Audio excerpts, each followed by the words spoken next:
தேர்வு செய்வேன். பிஸ்கட்டின் வடிவத்துக்காக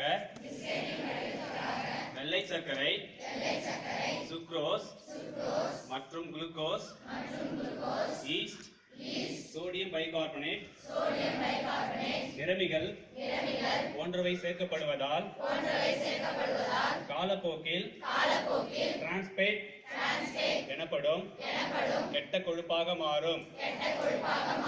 இது சர்க்கரை அளவை அதிகரித்து சர்க்கரை நோய், இதயம் சார்ந்த பிரச்சனைகள்,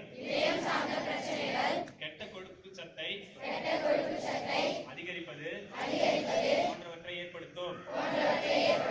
பிஸ்கட்டின் வேலையே பசியை அடக்குவதுதான். ஒரு குழந்தை 3 பிஸ்கட்கள் சாப்பிட்டால் பசியே எடுக்காது.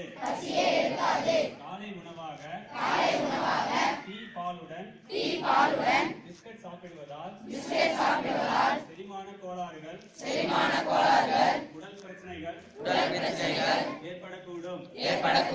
நீண்ட காலமாக பிளாஸ்டிக் பைகளில் அடைக்கப்பட்ட பிஸ்கட்டை